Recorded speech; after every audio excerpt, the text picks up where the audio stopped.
Lorsqu'il s'agit des opérations spéciales militaires des États-Unis, plusieurs unités attirent l'attention du public. Pour la marine, ce sont les Navy SEALs. Pour l'armée de terre, les bérets verts ou Rangers. Mais qu'en est-il de la garde côtière ? Des opérations à grande vitesse en bateau jusqu'au moment palpitant d'arraisonnement et de fouille de navires transportant de la contrebande illégale, ils mènent des missions intenses et à haut risque que seuls les meilleurs des meilleurs peuvent accomplir. Les forces spécialisées déployables de la garde côtière américaine ne sont peut-être pas connues du grand public, mais elles constituent une force d'élite composée d'opérateurs hautement entraînés et incroyablement compétents, qui sont la pointe de la lance dans la lutte contre les menaces maritimes. Cela étant dit, quelles unités composent les opérations spéciales de la garde côtière ? Dans quel type de mission s'engagent-elles et surtout, que font-elles exactement ? Rejoignez-nous pour découvrir l'une des forces d'opérations spéciales les plus discrètes mais compétentes de l'armée américaine. Les opérations spéciales de la garde côtière. Piloter un sous-marin chargé de drogues illégales pour les faire passer en contrebande aux États-Unis. Pas avec l'équipe MSRT dans les parages, à moins que vous ne vouliez qu'une équipe d'opérateurs MSRT monte à bord de votre navire et vous emmène en prison. Seule équipe de contre-terrorisme offensif de la garde côtière, les équipes d'intervention de sécurité maritime sont sollicitées en priorité pour gérer les navires détournés et neutraliser les menaces terroristes en mer. Ils ont un rôle clé dans la défense maritime du département de la sécurité intérieure, avec des positions stratégiques à Chesapeake, Virginie et San Diego, Californie. Mais voici ce qui est intéressant. Bien que la garde côtière relève du département de la sécurité intérieure et gère les affaires nationales, l'équipe d'intervention de sécurité maritime peut se déployer rapidement partout dans le monde en cas d'incident. Ils ont notamment été déployés au Moyen-Orient, jouant un rôle clé dans l'interdiction des stupéfiants et les opérations anti-piraterie autour du Golfe Persique. En tant qu'unité antiterroriste hautement compétente, les membres de l'équipe d'intervention de sécurité maritime disposent de nombreux outils à leur disposition. Les membres de l'équipe d'intervention de sécurité maritime sont formés à l'action directe, à l'interdiction, au sauvetage d'otages, à la récupération de personnel, aux tactiques de petites unités, à la contre-attaque, à l'application de la loi maritime, aux opérations VBSS, aux équipes cynophiles, aux Seaburn et disposent compte de capacités de plongée. Servir dans l'équipe d'intervention de sécurité maritime peut vous intégrer à la garde côtière. Oui, la garde côtière, travailler comme tireur d'élite, faire des plongées, travailler avec des chiens, être JTAC, faire des ouvertures torques forcées, s'entraîner aux procédures d'embarquement et aux assauts, et toute une série d'autres choses. Si vous connaissez le rôle d'un Navy SEAL, vous verrez de nombreuses similitudes dans leur mission. C'est pourquoi le MSRT est connu pour s'entraîner fréquemment avec eux et d'autres forces SOW, ainsi qu'avec les services secrets, le FBI et Bortec.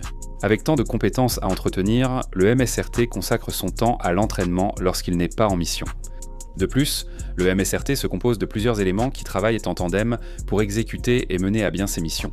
Il y a les sections d'action directe qui servent d'éléments d'assaut et le tireur d'élite de précision. Les équipes d'observation surveillent en kite pour les sections d'action directe, tandis que les équipes de livraison tactique les transportent vers leurs objectifs. La section Seaburning lutte contre les menaces terroristes NRBC en mer. Pour rejoindre cette communauté, les spécialistes de l'application maritime et certains maîtres d'équipage interviennent surtout sur le terrain. Les raids servent souvent de soutien pour garantir la réussite de la mission. Notez que travailler au MSRT ou dans d'autres unités évoquées sont des postes temporaires, pas des carrières. Il y a de fortes chances que vous ne passiez pas toute votre carrière dans ces domaines. Il va sans dire que le MSRT de la garde côtière est une unité d'élite qui influence fortement la garde côtière et la communauté des forces spéciales. Avec la devise « Nous possédons la nuit », il est clair que le MSRT est toujours en alerte et prêt à faire face à tout ce qui se présente. Maintenant que nous avons parlé du MSRT, passons au suivant. Unité des forces spécialisées déployables de la garde côtière, équipe de sécurité et de sûreté maritime. Les équipes de sécurité et de sûreté maritime de la garde côtière ne diffèrent de leurs homologues du MSRT que d'une lettre et d'un mot, mais cette petite différence signifie énormément de choses. Au lieu d'être une unité de contre-terrorisme réactive comme le MSRT, les MSST sont une unité antiterroriste proactive qui prévient et défend contre les attaques. En d'autres termes, ils sont plus protecteurs qu'offensifs, mais ils sont tout à fait capables de frapper fort si la situation l'exige. En résumé, les MSST assurent la sécurité sur l'eau et servent de force de protection antiterroriste pour les voies navigables nationales et internationales. Ce sont des unités navales destinées à prévenir ou dissuader d'éventuelles attaques terroristes en mer. Renforcer la protection des forces, appliquer la loi, sécuriser les ports, aider aux recherches et sauvetages et monter à bord de navires hostiles dans les eaux américaines. Et dans le cas malheureux où les choses tournent mal, les MSSTS peuvent être utilisés comme une force d'intervention rapide, capable de se déployer rapidement partout, aussi bien au niveau national qu'international. Par exemple, les MSST ont apporté leur soutien lors d'événements à haut risque comme l'investiture présidentielle, le sommet du G20 des missions internationales contre la piraterie et même le Super Bowl. Les équipes qui composent généralement les MSST sont constituées de BMS, MKS et MES. Mais il en existe aussi d'autres comme ETS, DCS, HSS et GM, toutes couvertes par les MSSTS. Passons maintenant aux équipes tactiques d'application de la loi de la garde côtière. Si vous êtes un pirate des temps modernes, vous ne voudriez pas tomber sur une équipe tactique de la garde côtière.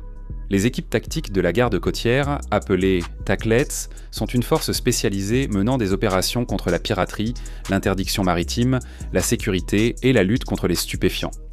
Par exemple, quand des trafiquants essaient d'introduire de la drogue dans le pays, les équipes TACLETS seront là pour les arrêter.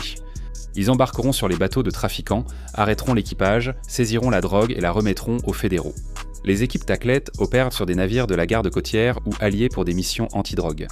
Ils collaborent fréquemment avec ITRON, unité aéroportée de la garde côtière, pour neutraliser les navires de trafiquants et intercepter la contrebande. Un garde-côte tirera avec un fusil de sniper calibre 50 depuis un hélicoptère sur un navire de trafiquants en mouvement pour désactiver son moteur. Ensuite, les équipes d'assaut interviennent rapidement pour capturer les trafiquants de drogue et leur contrebande. Ouais, la garde côtière fait des trucs vraiment impressionnants.